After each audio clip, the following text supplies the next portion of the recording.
안녕하세요. 건국대학교 소아과 전문의 신현진입니다. 우리 몸의 기관 중 소중하지 않은 것은 없는데요. 그 중에서도 눈의 소중함은 아무리 강조해도 우리가 지나치지 않는 것 같습니다. 특히 굴절 이상은 우리 아이가 성장하는 시기에 겪게 되는 가장 흔한 눈의 이상 중 하나죠. 시력 발달이 잘못되면은 우리가 어른 돼서 밥 먹는다고 키가 막 크지 않는 것처럼 시력 발달을 하는 시기는 보통 우리가 만 8세 정도까지 정해져 있습니다. 그 시기에 굴절 이상이 있는 것을 우리가 교정하지 못하고 관리하지 못하게 된다면은 시력이 발달할 시기를 놓치게 되는 거기 때문에 시력이 발달하지 않는 약시에 빠져서 그것이 평생을 갈 수가 있습니다. 때문에 우리 엄마 아빠의 관심이 무엇보다도 중요하다고 할 수 있겠습니다. 우리 아이 눈여겨보기, 오늘은 굴절 이상이란 무엇인지 같이 한번 알아보도록 하겠습니다. 먼저 눈의 구조와 기능을 이해를 해야 되는데요.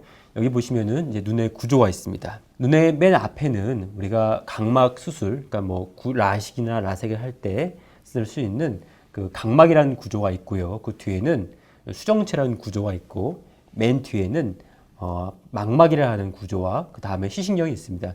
이 시신경은 망막에 들어온 정보를 뇌까지 전달하는 그런 역할을 하게 되는 거죠. 우리 눈의 구조는 쉽게 카메라랑 비유를 할 수 있는데요. 보시는 것처럼 카메라의 렌즈 역할을 하는 것이 눈에서는 수정체고요. 그리고 카메라의 필름 역할을 하는 것이 눈에서는 바로 망막이라 할 수 있겠습니다. 자, 그렇다면은 이제 굴절이란 무엇일까요? 굴절은 말 그대로 구부러지거나 꺾이는 것을 말하죠. 컵에 물을 담고 우리가 연필을 넣으면은 보시는 것처럼 연필이 휘어져 보이는 걸 볼 수가 있는데, 그 이유가 빛은 한 매체에서 다른 매체를 통과할 때 방향의 변화가 생기는 굴절이라기 때문이죠. 이러한 굴절은 바로 눈에서도 일어납니다. 아까 말씀드린 것처럼 눈의 맨 앞에 있는 각막 그리고 수정체를 통과할 때 빛은 꺾이게 되는 거죠.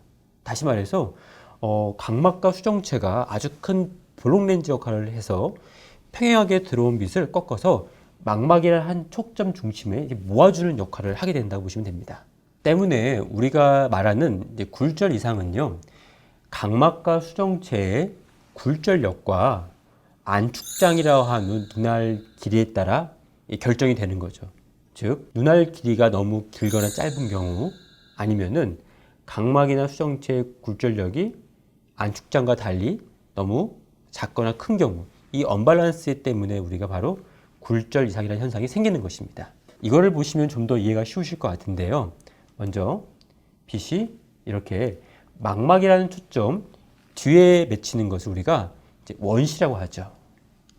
그리고 이런 경우는 눈알이 너무 짧거나 각막과 수정체의 굴절력이 지나치게 큰 경우를 말합니다. 다음으로는 눈알의 길이와 각막과 수정체의 굴절력이 서로 딱 맞아가지고 초점이 망막에 맺히는 것을 말하는데, 이것을 우리가 정시라고 하고 아주 가장 좋은 눈의 상태를 말합니다. 우리가 이제 안경을 끼는 목적도 결국 이러한 원시나 또 다른 근시를 교정을 해서 이런 정시를 만들어주기 위함이죠. 다음은 우리가 가장 많이 알고 있는 근시인데요. 근시는 눈알이 너무 길거나 각막과 수정체의 굴절력이 부족해 초점이 망막까지 오기 전에 맺히는 것을 말합니다.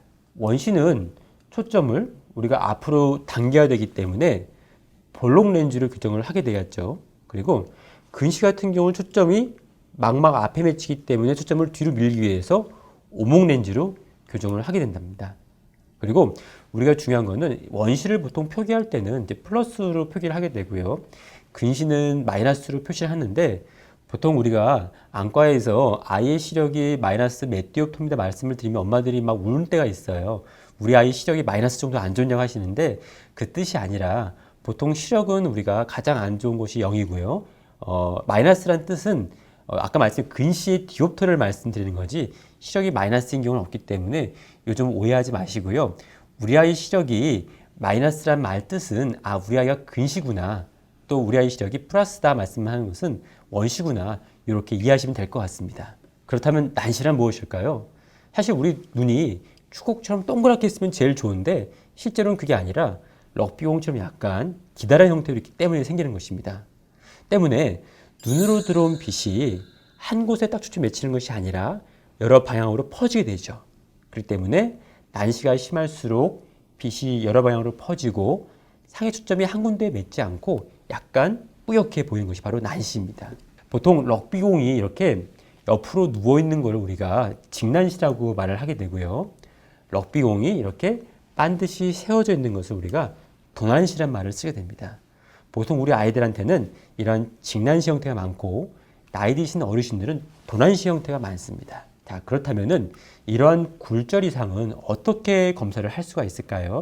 먼저 가장 우리가 많이 해보고 알고 있는 자동굴절 검사에 대해서 말씀을 드리겠습니다. 자동굴절 검사는 우리가 안과에나 안경점에 해보셨을 것 같은데요. 이런 기계에 턱과 이마를 붙이면은 안경사 또는 안과 선생님이 그 안에 있는 멀리 있는 산을 보세요, 또 풍선을 보세요 하면은 도수가 띠딕띠딕 찍히는 것을 볼 수가 있는데 이게 바로 자동굴절 검사입니다. 이 자동굴절 검사는 근시, 원시, 난시와 같은 굴절 이상을 쉽게 검사할 수 있는 것 외에도 각막의 곡률, 또 동공 크기 등 다양한 자료들을 검사할 수 있는데요. 자동 검사는 다소 오차가 발생할 수 있지만은 신속하고 빨리 받을 수가 있어요. 그리고 사람의 눈피로가 적고 난시 도수가 비교적 정확한 장점이 있습니다. 사람이 볼 수 없는 적외선 광원을 이용하기 때문에 눈부심이 없는 것도 장점이고요. 하지만은 기계마다 조금씩 이제 오차가 발생할 수 있고 또 아이들은 그 작은 구멍으로 이제 멀리 있는 산이나 이제 풍선을 보라고 하는데 아이들일수록 되게 힘을 주고 눈에 긴장을 하기 때문에 오차 발생 확률이 좀 많습니다. 다음은 우리가 보통 이제 안과에서 하게 되는 수동 굴절 검사, 다른 말로 타각적 굴절 검사라는 방법이 있습니다. 이런 수동 검사의 장점은 우리가 각막의 굴절률 뿐만 아니라 원추각막, 백내장 이런 다양한 눈에 관한 정보들을 한꺼번에 같이 알 수 있는 게 장점입니다. 하지만은 문제는 아무래도 이게 사람이 하다 보니까 검사자의 숙련도나 경험 따라서 차이가 발생할 수 있다는 것이 단점일 수 있습니다. 다음은 조절마비 굴절 검사인데요. 먼저 우리가 조절이란 무엇인지 그걸 알아보도록 하겠습니다. 먼 것을 볼 때에는 카메라의 줌 렌즈 역할을 하는 수정체가 얇아지게 되고요. 이제 가까운 것을 볼 때에는 빛을 더 그만큼 많이 굴절해야 되기 때문에 줌 렌즈 역할을 하는 수정체가 이렇게 두꺼워질 역할을 합니다. 이것을 바로 우리가 조절이라고 하는데요. 이러한 조절 현상이 생긴 상태에서 굴절 검사하게 되면은 실제와 달리 원시는 줄어들고 근시는 더 많은 상태로 잘못 나올 수 있게 되는 거죠. 그 수동 검사 방법도 아까 말씀드린 것처럼 굉장히 좋은 방법이긴 하지만은 경우에 따라서는 눈의 긴장을 충분히 억제하지 못하고 일부는 조절을 허용할 수가 있습니다. 때문에 안과에 가면은 막 아이들이 긴장하고 막 울고 그러죠. 그래서 긴장을 많이 하는 우리 어린 아이들의 경우에는 아무래도 이런 수동 검사조차도 오차 발생할 수 있기 때문에 이런 것들을 최대한 줄이기 위해서 특히 처음 안경을 맞추는 경우 또 원시가 심한 경우는 이런 조절마비제라는 약을 넣고 하는 조절마비 검사가 필요합니다. 이 조절마비 검사를 하면은 수정체 조절을 마비시킬 수 있기 때문에 눈의 도수를 정확히 얻을 수 있는 장점이 있습니다. 눈의 도수를 정확히 얻지만은 단점으로는 이 동자가 커지고 조절이 안 되기 때문에 가까운 걸 볼 때 어렵고요. 그 다음에 눈부심 발생하는 단점이 발생합니다. 때로는 어떤 부모님들은 이걸 넣으면은 우리 아이 눈이 해롭지 않냐고 이런 검사를 거부하시거나 또 싫어하시는 분도 계시는데 실제 조절마비제는 해롭지는 않습니다. 안과에서 많이 하는 검사고 오히려 우리 아이들의 정확한 시력 검사 또한 이제 가성근시라든지 이런 걸 알아보기 위해서는 꼭 필요한 검사고요. 때로는 눈이 불편할 수 있지만은 대개 하루 이틀이 지나면은 이러한 가까운 게 잘 안 보이고 눈부신 증상은 좋아지기 때문에 어머님들은 크게 걱정할 필요는 없으실 것 같습니다. 오늘 우리가 공부한 것들을 정리해 보면은요. 굴절 이상의 종류는 원시, 근시, 난시가 있습니다. 원시 같은 경우는 초점이 망막 뒤에 맺히는 것이고요. 근시는 눈의 초점, 사물의 초점이 망막 앞에 맺히는 것이죠. 그리고 난시는 동그라면 좋은데 우리 눈이 럭비공처럼 약간 기다랗기 때문에 빛이 한 곳에 맺히지 못하고 여러 곳으로 퍼져서 맺히는 것이 바로 난시이죠. 그래서 이런 굴절 이상의 표기는 우리가 원시는 플러스로, 근시는 마이너스로 표시를 하는 거고요. 원시는 볼록 안경으로, 그리고 근시는 오목 안경으로 교정을 하게 됩니다. 한 가지 더 중요한 것들, 우리 아이들 경우에 따라서는 조절마비 굴절 검사가 필요하기 때문에 어머님들은 이 점을 아시고요. 우리 아이 건강한 눈 검사를 위해서 안과에서 주름아기 굴절 검사를 성장기에는 한 번씩 꼭 해보시길 바랍니다. 몸이 열량이면 눈이 9명이란 옛 말처럼 시력 검사는 어릴 때부터 또 시력 검사에 따른 굴절 이상도 어릴 때 발견해서 교정하면 건강한 우리 아이 눈을 지킬 수가 있습니다. 부모의 관심이 우리 아이의 100세까지 간직할 수 있는 건강한 눈을 만듭니다.